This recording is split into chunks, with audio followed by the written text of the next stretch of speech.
cake and relax with your friends and away you go. And then you get 10% off. 10% off on your insurance, most of it, your car insurance. And you also, if you have some points for some reason, you get them removed. And I asked, you know, I haven't got any points, can I bank it, you know, in case I get one? No, you got to have them already. I learned an interesting trick. Carry a body stocking.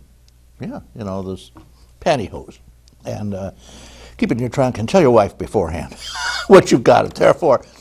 If you ever lose a belt off your in your engine, you've got a bunch of belts there. You take the thing stocking, you take it and you tie it up as tight as you can around the pulleys, and it'll work. It'll function. It'll keep the motor running properly until you can at least get to a gas station and get a real new belt put on. How about that? And also, I learned never turn right, left. Turn right, and right, but don't turn left, and don't back up any more than you have to. A lot of little tricks to driving when you get older, and of course your reaction time drops, your visual ability drops. It's a great course. If it comes around you, take it. Take it. It's well worth it. I wanted to mention the next meeting of the crowd over there is going to be the 18th, and I did mention that soup and sandwich lunch. And they're bringing the meal already, silverware and so forth. Okay. Incidentally, Dolly Gilbert won the 50-50. Little extra there for you. All right, a couple other items here. We have the, I don't know, Dunker crowd, free lunch February 16th. They're usually free. It's going to be Hawaiian chicken, though. Can you beat that at the Dunker crowd? They have a wonderful place they meet in, incidentally. It has an indoor running track in the halls, which is great in the winter. Next meeting is February 9th. And Lakeshore crowd, that's quite a bunch of people, too. They're over in the Fredonia area. And Chaplain Josie Wazinski read a poem titled, "We're on a Journey Here Below." And you may be on a journey back up before long. That's just a joke. Freshman committee for the next meeting, February 10th. Barb Bebrich and Alvy Bannock. Free luncheon. Can't beat it. Forestville. They have a great bunch. Arlene Miller runs it over there. She unlocks the door. And I wanted to say they had visitors. Ellen Sutto. Hello, Ellen. Bring people over to them. If you know somebody senior that isn't a member, they have a new family, a new support group, everything. Get over there. Happy birthday to Loretta Nobles. And I wanted to say the March meeting is coming up, and it will be, as usual, at 10 o'clock, and they will have a free dinner there, too. And you kind of join in. Most people bring their own dishes and silver these meetings. It depends on your group.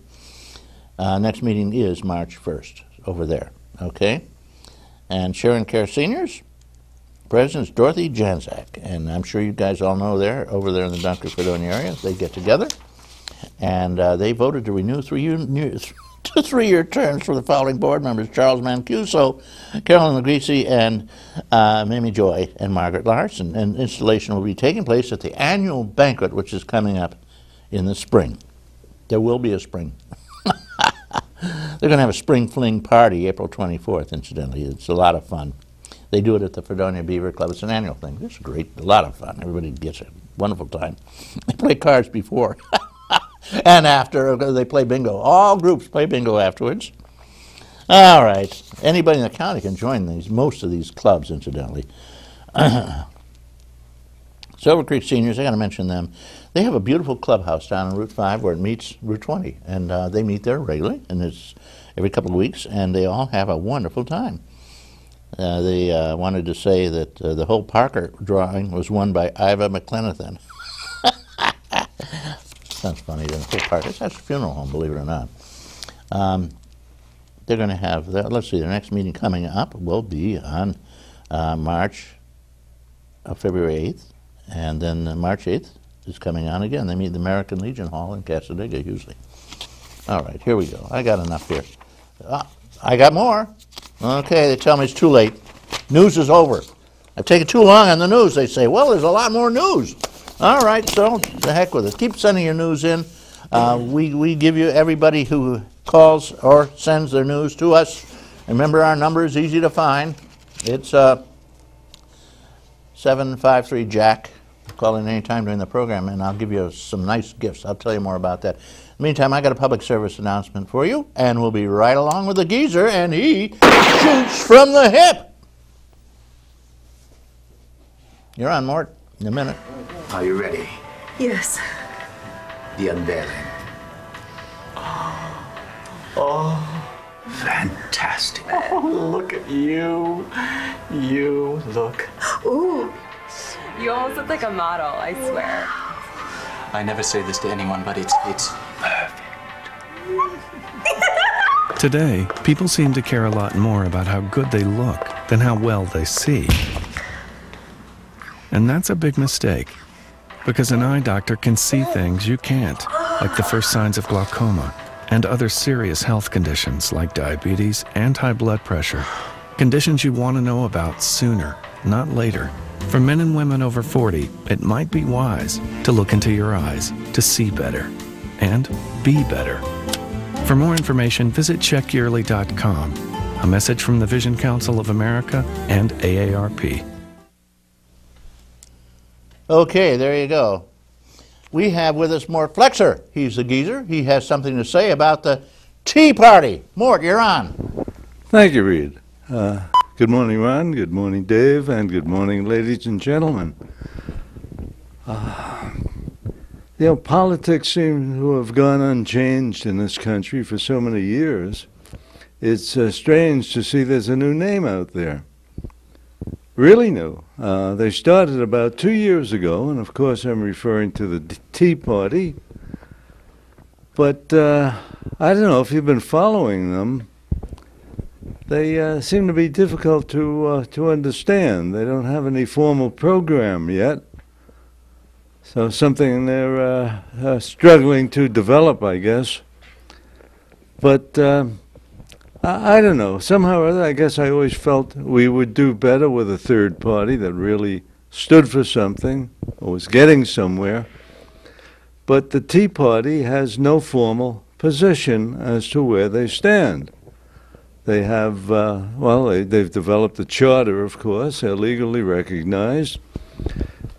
But they have so many different views that the Tea Party in Virginia, I guess, is a heck of a lot different from the Tea Party in New Orleans. You pick it.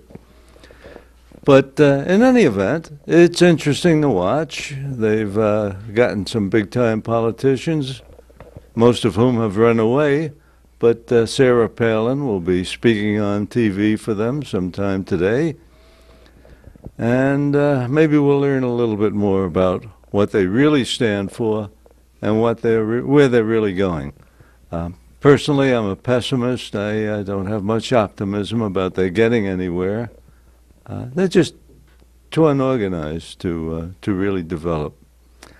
But anyway, guys, if you Tea Party members, I wish you luck, and we'll have our eye on you. Thank you, Reed. Thank you, Mort. They have the eye on our Congress. Somebody's got to. These people run wild, apparently, giving away trillions of dollars to the bankers, which stole it all to start with, and are now stealing it as fast as they can again with their bonuses. Good God help us. Trillions, not millions. I must say, I think I'm going to watch the Super Bowl tomorrow. The hell with watching anything else. Okay. And the Saints come marching in. We got with us a couple of guys who don't think they're ever going to get on.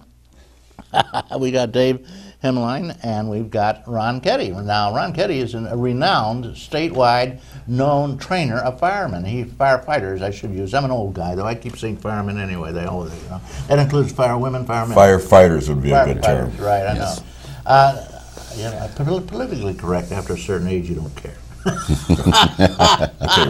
Okay, so anyway, he trains firefighters all over the county and in many other different areas, not just basic firefighting, watching out for the dangers that do lie in wait for any firefighter in this county or anywhere in the world, and we lose thousands of them. You know, they say police, it's a dangerous business. You know, the more firefighters die than police officers. Did you know that? Or get hurt and injured.